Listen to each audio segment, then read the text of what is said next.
All right. Well, welcome back, everybody, to another live stream of American Soccer Quick Kicks. I'm your host, David Wright. Tonight, I want to talk to you about all the different competitions that MLS clubs can play in. If you're not familiar with the soccer landscape or the American soccer landscape, it can be confusing and it may seem like there's just too many to keep up with. There's not that many. I will do my best to lay it out for you and explain it to you. Where it might get a little bit in the weeds is trying to explain how teams qualify for these tournaments. But I'm going to do my best to just clarify all this so you understand. And the reason I'm doing that is because one of these additional competitions has just started tonight. Today, right now, is the first match day in the group stage of Leagues Cup. I'm looking at my screen right now. Looks like we've got 3 matches ongoing, a 4th one just about to kick off, 2 more coming later tonight. So what is Leagues Cup and how many of these things are there? That's what I want to get into. Looks like I have a couple folks in the room with me already. Please feel free to jump in the chat, join the conversation, ask me any questions. I just want to go ahead and jump right into it. There's several of these to go through. So guess what I'm going to do? I'm going to share a screen. So let's go right here. All right. Everybody can see this. I'm taking it. Let's see. Yeah. So first up, we have, of course, these are the two, I guess, easiest to understand. These are the 2 trophies offered by the league. They're up for grabs every single year in the league. This is what MLS teams play for in MLS. Okay, so you have the Supporters Shield, which is given to the team with the best regular season record. All right, this is we don't really have this in NBA or NFL or anything. I think the closest thing we have to this is like college basketball, where you have a regular season champion and then you have a tournament champion. So that's what you get. Supporter Shield is given to the team with the best regular season record. So, and a lot of people seem to think this should be the more important trophy because it shows sustained excellence over the course of the entire season. And it's kind of like the European approach where, once the season's over, you take whoever's at the top of the table and that's your champion. But that's kind of not American, is it? We have our season and then we have our playoffs. And we really only deem the winner of the playoffs, which is essentially just a postseason tournament, as our league champion. Think about, I think it's 2008, right? The New England Patriots went undefeated that year, but then lost to Eli Manning and the Giants in the Super Bowl. No one considers the Patriots to be the champion that year. They didn't win a trophy, and the Giants did. So in this case, like the Patriots would have gotten the Supporter Shield. So, and then the MLS Cup is considered the more coveted trophy. That's the one the teams are playing for. If your team wins an MLS Cup, you get to add a star to your uniform above the crest. So you can look at MLS uniforms, look at that crest on their chest there, and how many stars there are. It tells you how many MLS Cups that club has won in its entire history. So those are the only 2 trophies that MLS offers in its league play. Everything else I'm going to talk about comes outside of the league. And honestly, that's one of the things I love about soccer, is all the additional competitions that clubs get to participate in. So the first one is also fairly simple. This is not going to get confusing yet. The MLS Cup champion the next year plays in the Campeones Cup. The Campeones Cup is not a tournament. It's a single one-off match. And it pits the previous season's MLS Cup champion. And this is a current graphic here for this year's Campeones Cup. The LA Galaxy won MLS Cup last year. And they go up against Liga MX's champion, Mexico's champion. In this case, this year, it's going to be Toluca. And now I'll go ahead and tell you this. This probably gets into the weeds a little too much, but Mexico divides its season up into 2 mini seasons. They play the Apertura in the fall, they take a winter break, and then they play the Clausura in the spring. Each of them have their own champion. There's an Apertura champion and a Clausura champion. And then the 2 of them meet each other to determine the league's champion for that season. And so that happened recently. Toluca won the Clausura. They played Club America, which had won the Apertura. It's just basically a fall season and a spring season. The two champs play each other. Toluca came out on top. So Galaxy and Toluca are going to play each other this year. I think it's October 1st. Campeones Cup. Supporter Shield, MLS Cup, and then MLS Cup champ gets this bonus game the following season. All right. So this is in October 1st, 2025. They're going to play this match based on Galaxy's 2024 results. All right. That part's easy. Now, it might start to get a little more confusing. I'm going to do my best to walk you through this. So I'm going to go left to right and because this is also in terms of its prestige. Okay, so Champions Cup is going to be the most prestigious of these. And this is a current 2025 graphic. This shows which teams have qualified for which cup for this year. This is a current graphic. Champions Cup has already been played this year. As it happens, we had our maximum possible number of MLS clubs in CONCACAF Champions Cup. I'm just going to call this CONCACAF. MLS is guaranteed 5 spots, and it's possible to get up to 10. And this year they were able to get all 10. So the way that works out is with Champions Cup's new expanded format, they say that the MLS Cup champion qualifies for CONCACAF, and there they are right there. Then they take the next, let me see, the top 4 finishers in Supporter Shield standings. Okay, Miami won the Supporter Shield last year, so here they are. And then once you go down the list, you have I think it was Cincinnati, Real Salt Lake, and Seattle that qualified that way. Now, those are the 5 spots that go to MLS. 3 of the spots are guaranteed, are reserved for Leagues Cup results. The top 3 finishers in Leagues Cup qualify for CONCACAF. As it happens, all 3 of the top finishers last year were MLS teams, but that's not a guarantee. All right, these 3 spots, and I'm pointing at those 3 teams, but that's not them. Columbus won Leagues Cup. LAFC came in 2nd. Colorado came in 3rd. Okay, so these spots were not held for MLS. They were held for Leagues Cup. As it happens, these were the teams that took those spots. Okay, now, let me see. Let me come over here. I'll go into more of these in a second, obviously, but here's US Open Cup and here's Canadian Championship. They're the same thing, okay? They're the equivalent to each other for the respective countries. So collectively, I'll call these the domestic cups, okay? If I say domestic cups, I'm just including both of them in one term. And so you have a spot open for each of these domestic cups. You got one reserved for US Cup winner, which is not guaranteed to be an MLS team because you have all kinds of teams playing in that tournament. But in reality, it always is an MLS club. And then you hold another spot for whoever wins the Canadian Championship.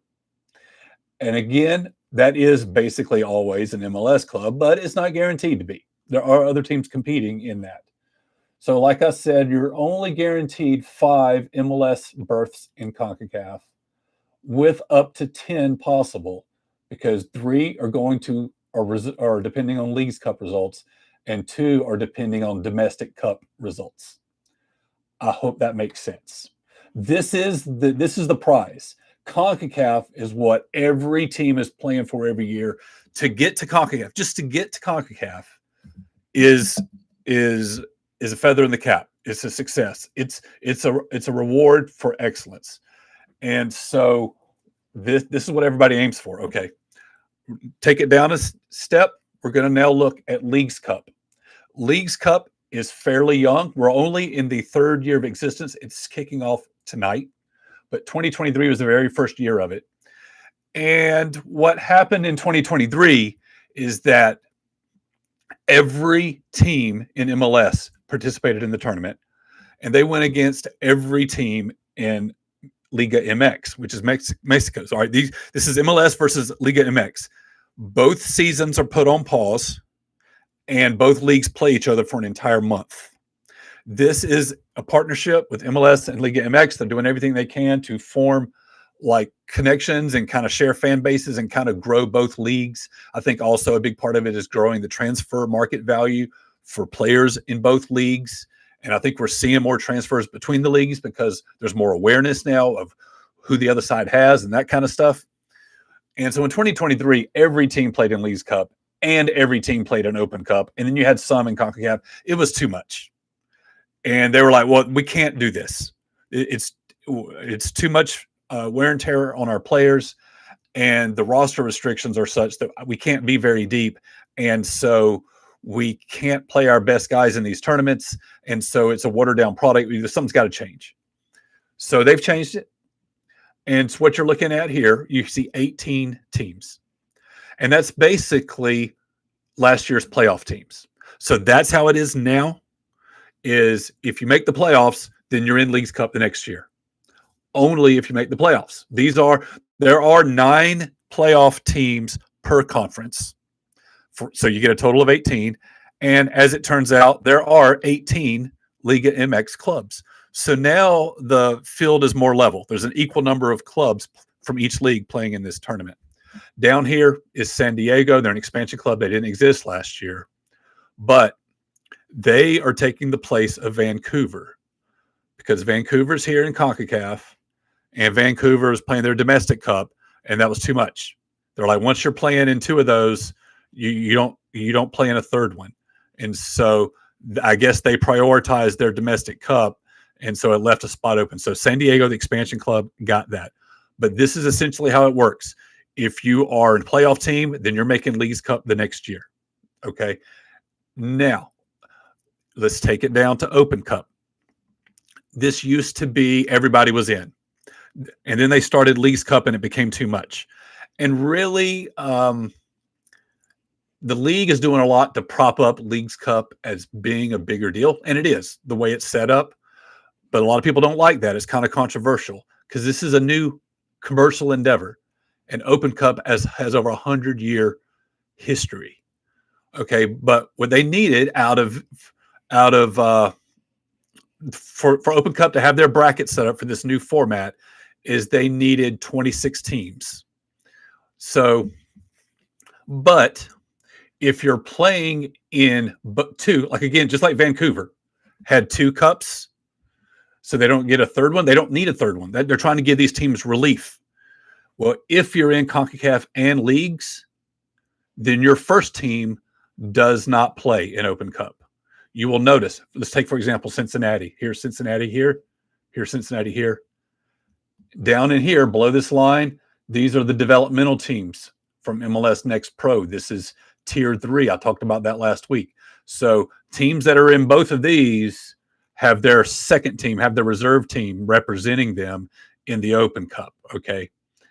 Up here, this is why Open Cup has been set up as like the third choice competition, because one way to guarantee you're in Open Cup is simply not qualify for these other 2.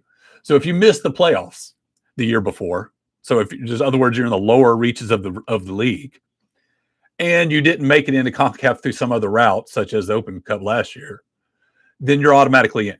So that's how you're getting teams like Austin and DC, and San Jose and St. Louis, is they didn't do anything else.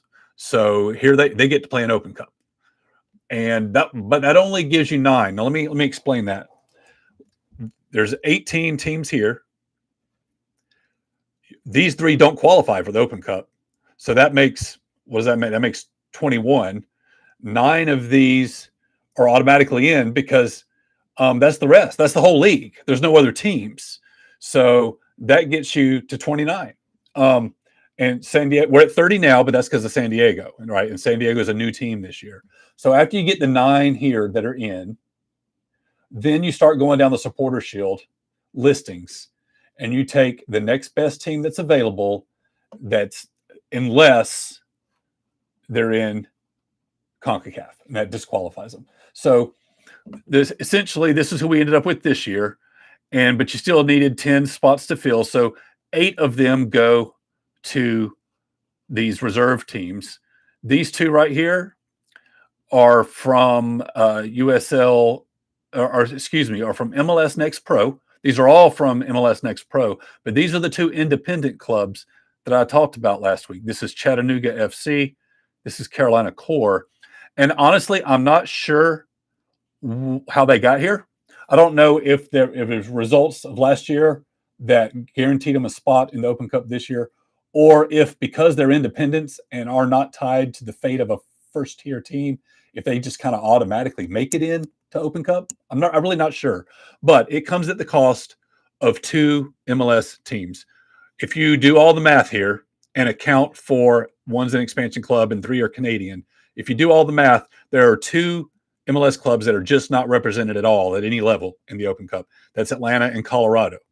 If you didn't have these two guys right here, they'd be in. I'm not sure why they get the priority, or maybe it's because they don't have affiliates that they automatically get the Open Cup. I really don't know. But anyway, all right. So I'm doing my best to lay this out for you. It looks like when I start getting into how you qualify and get into the weeds of that, it can still be confusing. But to make it short, you have to have a really good year to make it into CONCACAF. You have to make the playoffs to make it into Leagues Cup, and Open Cup is for everybody else. That's really what it comes down to. That's the simple version, okay? And of course, you got the Canadian guys over here are in a separate domestic cup competition. So that's it. Open Cup is played concurrently within the MLS season, and we are currently we're getting ready for the semifinals in September, but there's one quarterfinal left to play. It has to be made up because of weather. It's going to be in a couple of weeks. Okay. But the semifinals will be in September and the final will be in October. These are just played middle of the week, like on Wednesday nights, just concurrent within the regular season, spread out over several months. CONCACAF Champions done the same way. It is concurrent within the season. It's in the beginning of the season. It's over by June, and they play midweek games. Okay. The Leagues Cup is a case of where they're going to stop everything and just play the Leagues Cup. Both seasons go on pause, and they're going to compete for a whole month to see who wins this trophy.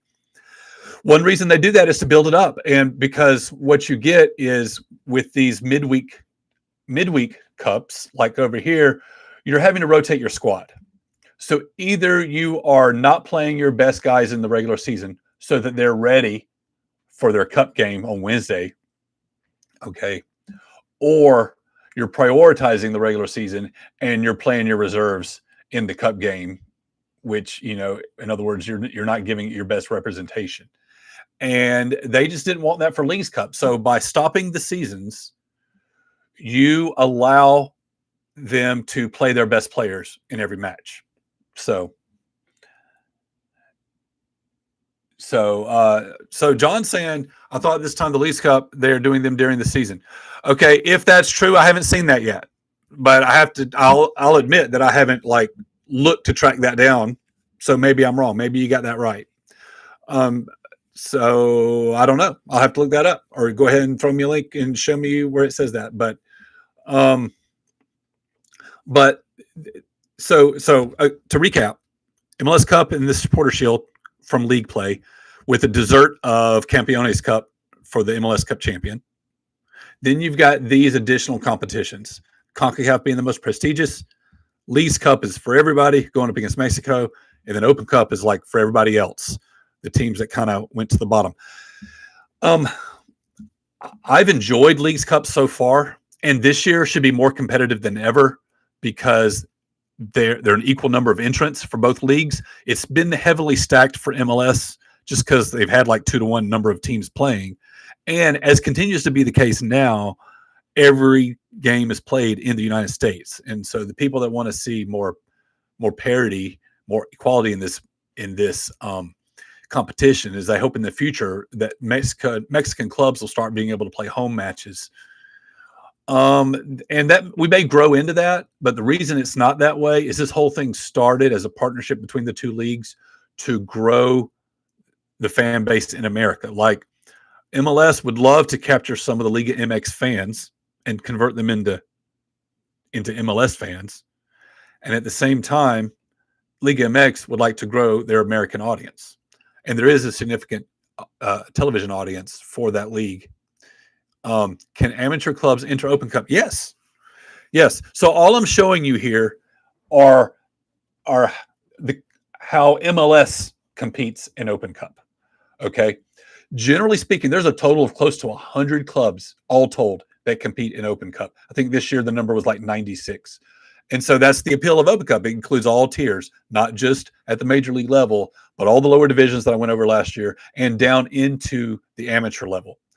Amateur clubs I think they can either pay an entry fee and get in, or there are some amateur leagues, like at the top level of amateur ball, one of the prizes those leagues give out for their champion is an Open Cup berth. So absolutely. And a lot of the amateur stuff there's preliminary qualification tournaments. And so a lot of times those amateur berths are sorted out with some prelims. But if you count the prelims as part of the tournament, then that's why I say this tournament actually never ends, because the prelims for the next cup actually start before the final is played for the current cup. So it's just an ongoing thing. And I kind of love it. It's kind of awesome because it's so big and it includes everybody. But yeah, that's absolutely anybody can play in the Open Cup. That's why it's called an Open Cup. I'm just showing you the MLS stuff here. Like what are the competitions available to MLS teams? You get the Cup and the Shield from league play with Campeones Cup there for the champion. And you've got these three. You got the domestic cups. You've got Leagues Cup, which is this big partnership with Mexico. And you got CONCACAF. And of course, we know there is theoretically one more competition that MLS teams could reach. And that is, anybody guess? The Club World Cup. We just played it here, and we had 3 teams in that tournament. But that's rarefied air, and it's probably unique to the fact that we hosted it. I don't know how many times we'll host it in the future. We get a spot just for being a host, and one of our teams was there only because the team that really deserved it, a Mexican club, got disqualified. We only had one MLS club get there on merit, and that was because they won in 2022, and this tournament was so big, they were reaching back 4 years in the past to bring in all the champions. So MLS has only won CONCACAF once in the last 25 years. This tournament has us going against every top club in North and Central America and the Caribbean. And we almost never win. And we have to win. The only way you get to Club World Cup is by being a CONCACAF Champions Cup champion. You have to win the entire confederation before you make it into here. So I don't know when's the next time we'll ever have anybody here. This is rarefied air. This is the dream of all dreams. So, but technically it's available if you just keep winning. So Smoke Signal, you're asking, how did they get disqualified? What would disqualify a team? So can you clarify that? Who are you talking about and at what stage? I'm not quite sure I understand the full question. So, and Barbecue Chase, am I making sense yet? So,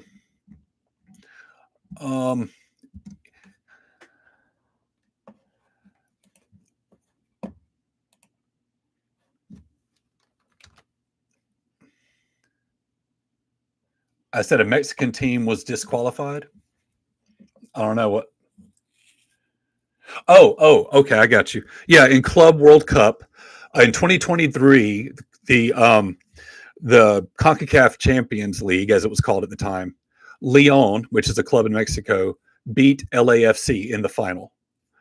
And so so by doing that, they qualified for the Club World Cup this year. But as it happens, there were some ownership rules that disqualified Leon, because this is the same people that owned Pachuca, and they were another Mexican team that qualified. And so they couldn't do that. They weren't allowed to have more than one club with the same ownership group. So Leon had to give up their spot. And so the team they beat in the final that year was LAFC. But this is where Club America had a claim to the spot also, because they were the highest ranked CONCACAF team at the time that wasn't in yet. And so they had that special play-in match. If you remember, LAFC played Club America in a special play-in match to see who got that final CONCACAF spot. And LA happened to win that. So That's how they got in. But so you could say they won it on merit because they beat Club America in the play-in match. But my point was they didn't actually win CONCACAF. Lyon won it that year. They were just not allowed to play in the Club World Cup. Okay. So I think I got it right. So anyway, I hope that helps. You can go back and watch it in slow motion. but there you go. You got CONCACAF, which has already happened, happens in the spring. You got Leagues Cup, which is happening starting tonight. It's right now. And then the Open Cup is spread out over basically the entire MLS season. And we're in the semifinal stage now. We'll play that next month. So let's see. Yes, Barbecue Chase says this is very different from other professional U.S. sports. It is, and I love it. Like see, NFL teams can only play for the Super Bowl, right? The NBA teams can only play for that NBA championship. There are so many trophies available. There's this many trophies available every year for a soccer club.